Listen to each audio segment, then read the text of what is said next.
So guys, take a look at this headline and it says Peter Obi, other Igbo leaders pleading for Nnamdi Kanu's unconditional release must be held as terrorists. Coalition of northern groups. So guys, this is one of the latest headlines trending out there. The northerners are saying that any Igbo man or Igbo leaders who is coming out to talk about Nnamdi Kanu being released should also be considered as a terror person. So you can imagine the audacity. You can imagine, the boldness to say an Igbo leader should be seen as a terror person because he or she is calling for Nnamdi Kanu's release. So guys, this is enough to instigate anarchy in this country. I mean, this is enough to cause problem. For somebody to boldly come out, mentioning even Peter Obi's name, saying Peter Obi or any other Igbo leader who is calling for Nnamdi Kanu to be released should be called or should be seen as a terrorist. So guys, what is happening in this country? Now, take a look at this image. This is Shettima, the current president of vice president of Nigeria, being seen with Boko Haram fighters.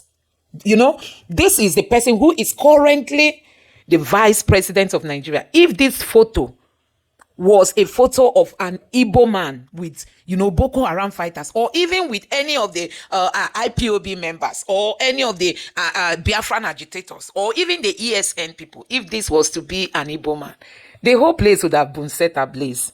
But this is Shettima, who has finally ended up being the vice president of Nigeria. Now, look at him, eating and whining with, Boko Haram fighters. And nobody said anything about that. Now, look at this former governor of Borno State. The headline here says, Governor Shettima created and funded Boko Haram. Not me, Modu Sheriff. This is what this person is saying, that it is Shettima, who is now the vice president of Nigeria, that created and funded Boko Haram. It is not him. So guys, what am I trying to say here? What I'm trying to say is that, see, we condone a whole lot from the North. There are things the North will do. Nobody will even want to talk. Personally, I don't like talking about all these headlines because I love it that we are all one united Nigeria. But the way people are going about this thing, can you imagine calling Peter Obi's name? That Peter Obi and other Igbo leaders, if any of them should come out and be asking for Nnamdi Kanu's release, the person should be seen as a terrorist. But see what Nigeria has condoned from the North. They founded these guys. Now, these guys have cost Nigeria a whole lot when it comes to fighting insecurity. But nobody is talking about it. Anyway, guys, let me just allow you to take a look at what Kenneth Okonkwo has got to say about Nnamdi Kanu's case and all that. Take a look. Nnamdi Kanu has not done anything that other people from other zones have not done. We know about Sunday Igboho, of the Yoruba nation agitator. We know of the Boko Haram people that say they want a different country where Western education is an abomination. These people have been released. Not just that they have been released. In the case of Boko Haram, they've been re-assimilated to the society, given plum jobs, even in our military. They've been given money and been resuscitated, reconciled, and rehabilitated. Why is Nnamdi Kanu's case different? There is an ethnic and some unnecessary bias that is keeping that man in jail. The government should be wise enough to release this man. You can use the Julian Assange option. If you don't want to say you are losing face, you can release him conditionally. You can release him unconditionally. As a lawyer, I've watched the legal issues very clearly. And I saw that even in the courts, from the High Court to the Supreme Court, there are discordant tones amongst them. Even in the issue of bail, some of the tier of the courts are granted him bail. Even in the issue of the charges, some tier of the court had quashed all the charges. So you can see that the government has a lot of places it can stand to release the young man and bring peace to the southeast. He is now more like a political prisoner. I tell you something, the longer Nnamdi Kanu is in prison, the taller he becomes and the shorter the government becomes. They should take the intelligent way out of this and release him like they did to other people. Rehabilitate him and reconcile him as they are reconciling Southeast completely to the nation. I'm glad you brought up that Julian Assange case because analysts have been looking into the similarities between these two cases. And what stuck out with me majorly is the fact that Nnamdi Kanu fled bail back in 2017, much like Julian Assange. But what it seems right now is it's more of a political situation with Nnamdi Kanu. With Julian Assange, it seemed that the potentness or the pungentness of his crimes seemed to deteriorate as the world grew and as time went on and more leaks like this happened. In the case of Nnamdi Kanu, some could argue that him staying in jail, of course it's unfortunate, but him being released would also lead to some unintended consequences in terms of an escalation of violence. This is allegedly, etc., and the reigniting of his followers who seem to be scattered all over the world and seem to be a bit of a thorn in the flesh of individuals who have been suffering the sit-at-home orders and all the other violence that has come about. How will they be able to balance those two equations of keeping him in jail, which is worse, keeping him in jail or letting him out, and potential violence escalating? What are your thoughts on that? My thought is this. I brought the Julian Assange issue just to tell you that the government can use wisdom and bring about situation where they will tell him, you've spent so and so time in detention. Let us count it for you as any punitive measure for whatever they may say he had done. Allow him to plea to any minor offense that will suit that number of times he has already stayed and release him. That's why I brought the Julian Assange. That's wisdom. Then secondly, you can release him conditionally and tell him, look, this will bring crisis if we release you. No responsible government will say, let us release you when we have not gotten a commitment from you that you will no longer go along this line. The young man had said that he is willing to negotiate, that he is willing to talk. So you talk to him, that is releasing him conditionally.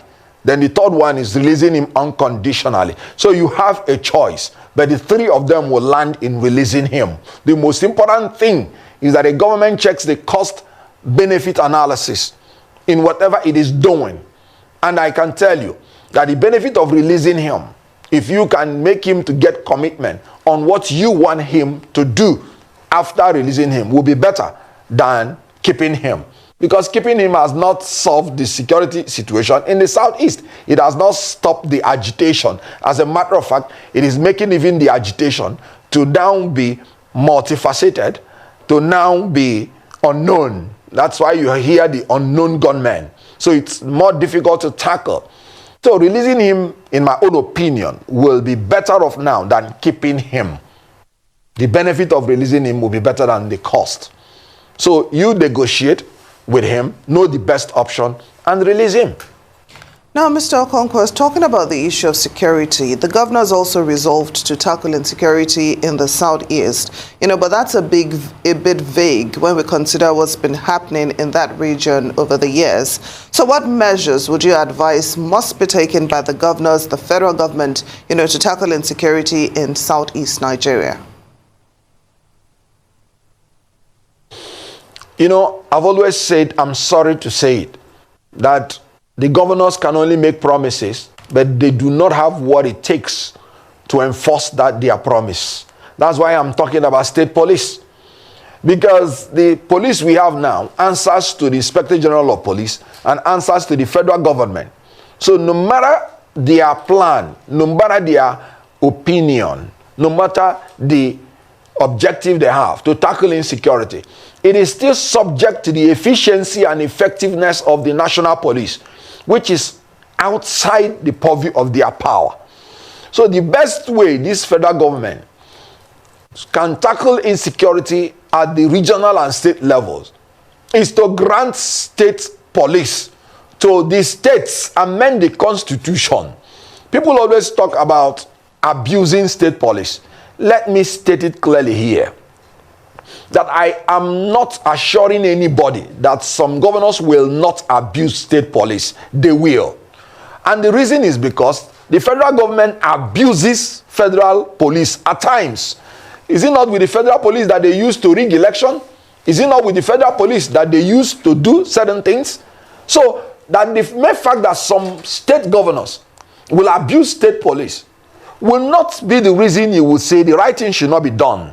Because the abuse we are getting now from kidnappers, from terrorists, from rapists, from unknown gunmen, from all those people are more than what any state governor can use state police to abuse the people in. And let me tell you, when the government is acting, the people have recourse to the law to seek redress. When outlaws are acting, the people have no recourse to claim any damage or to even stop them from doing anything. So they will just be dying for nothing. So the abuse that the state governors will subject the state police to is very much better than the abuse we are receiving from the outlaws, from the terrorists, kidnappers, from the armed robbers, and from assaulters of integrity and the personality of human beings. So they should be giving state police. Then again, the Southeast governors, they should cooperate, because the landmass of the Southeast is not so much. So whoever does any crime in Enugu can sneak into Ebonyi, to Abia. And if they do not cooperate, they won't be able to trace the criminals within the regional level. The state level will be too small for them to operate. So it's good for them to cooperate to eliminate the threat of insecurity. The unknown gunmen are known.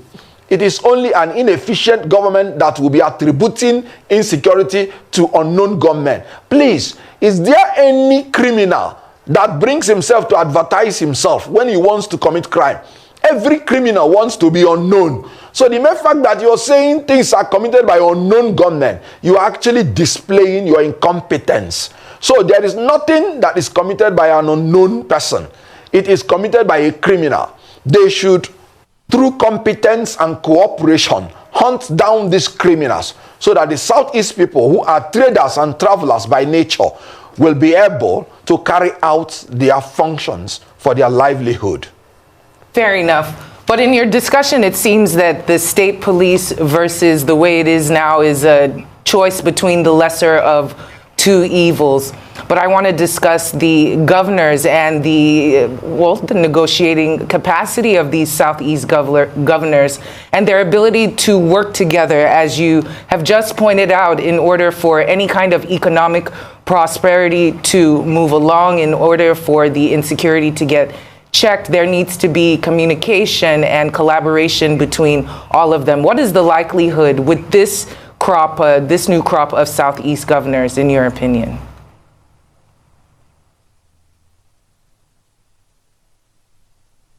I'm not sure I got your last question because the line was cracking a little bit. I can repeat it. In terms of cooperation with the Southeast governors, how likely and how effective do you think that will be, especially with this particular group of Southeast governors that are in power right now at the helm of those other 5 governors who met in Enugu for the Southeast governors meeting?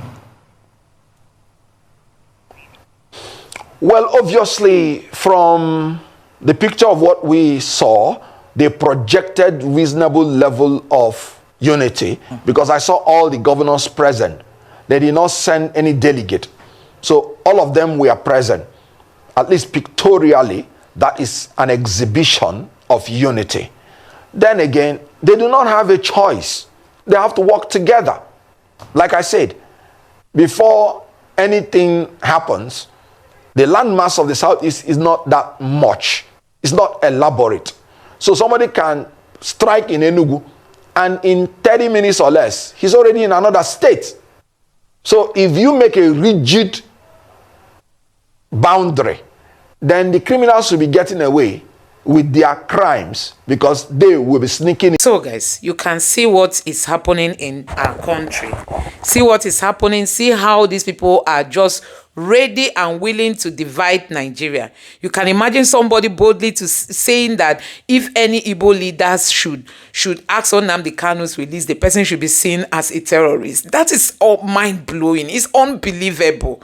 I can't just understand how people can so much look down on the Igbos because they believe power belongs to them. You know, power is being shared between the Northwest and the Southwest. They are the only people who have the ability to be leaders in Nigeria, and they want Nigeria to still be one. Have the Igbos not tried? Have they not taken a whole lot from Nigeria in the name of we want unity? But see how people are, you know, talking about Nnamdi Kanu as if they've ever caught him with a gun, as if they've ever seen him buying anybody, as if they've seen him or seen him sponsoring people to go and buy people. Now he's somebody they are discouraging Igbo leaders. Igbo leaders were not even speaking. They've not been speaking for Nnamdi Kanu. And now the North is saying they shouldn't even try to speak. If any of them should speak, the person should be seen as a terror person. So guys, a whole lot is happening in this country, honestly. I don't know how we got to this point. I don't know. When you look at the way things are playing out, you know that an Igbo man does not have a place in this country. An Igbo man doesn't have a place. And when they say, allow us to go, they say they won't allow you to go. Allow us to breathe, they won't allow you to breathe. And then they still hold you, they keep you in bondage. It's not as if one is wanting secession. No, we can be a united Nigeria. But when you look at everything that is happening today, you know that the North is not interested in this one Nigeria. Even the Southwest now, look at what Tinubu is doing. Hatred for the Igbos. Hatred for the Igbos. So guys, I don't know what you make of all this. Let me know your thoughts in the comment section below. Please don't forget to subscribe to the channel, turn on the notification bell. Please give this video a like so that YouTube can recommend it to others. And drop your thoughts in the comment section below. Thank you.